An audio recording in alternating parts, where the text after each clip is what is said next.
સુરતનો કોકનો દુશ્મન ઝડપાયો। મમતાના નામે ચાલતી હતી મોતની હાટડી।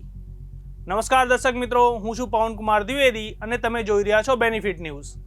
શું કોઈ વ્યક્તિ આટલો નિર્દયી હોઈ શકે કે જેલમાંથી છૂટ્યાના માત્ર 6 મહિના બાદ જ ફરીથી એ જ પાપ કરવાનું શરૂ કરી દે?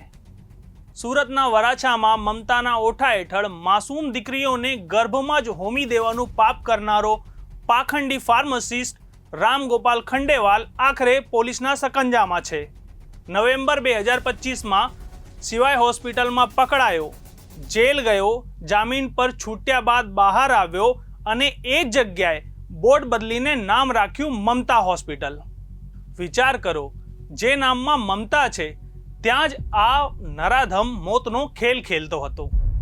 આ કોઈ નાનું મોટું ક્લિનિક નહોતું, આ એક આંતરરાજ્ય નેટવર્ક હતું। મહારાષ્ટ્ર અને રાજસ્થાનથી એજન્ટો મહિલાઓને અહીં લાવતા હતા।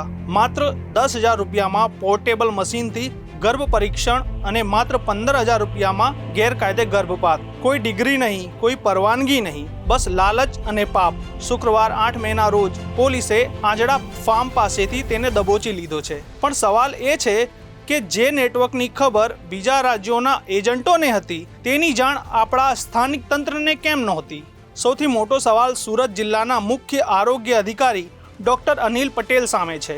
સાહેબ, તમારા નાક નીચે આટલું મોટું રેકેટ ચાલતું હતું અને તમે ઊંઘતા રહ્યા। ગાંધીનગરથી અધિક નિયામકે ડૉક્ટર અનિલ પટેલને કારણદર્શક નોટિસ ફટકારી છે। 6 મેના રોજ અપાયેલી આ નોટિસમાં સ્પષ્ટ લખ્યું છે કે તમારી બેદરકારીને કારણે આ પાપ ફૂલ્યું ફાલ્યું છે।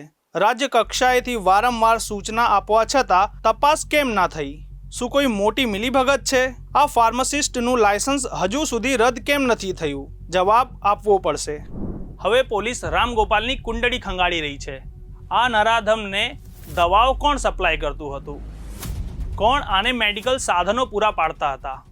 કયા સફેદપોશ ડૉક્ટરો અને નેતાઓના આ નરાધમના માથે આશીર્વાદ હતા? વરાછાની ગલીઓમાં મોતની હાટડી ચલાવનારો રામગોપાલ તો જેલના સળિયા પાછળ જશે જ, પણ તેની પાછળ ચાલતા આ આખા નેટવર્કને ઉખેડી ફેંકવું ખૂબ જરૂરી છે।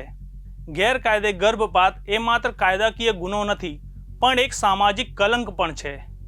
આવા કેસમાં દાખલારૂપ કાર્યવાહી થાય તે ખૂબ જ જરૂરી છે। દીકરી બચાવોના નારા માત્ર દિવાલો પર જ નહીં, હકીકતમાં પણ સાચા હોવા જોઈએ। જો તમને આ વિડીયો ગમ્યો હોય તો અમારી ચેનલને સબસ્ક્રાઇબ કરવાનું ભૂલતા નહીં અને આ વિડીયોને લાઇક અને શેર જરૂર કરજો અને તમારા મંતવ્યો કોમેન્ટ બોક્સમાં જરૂર જણાવજો।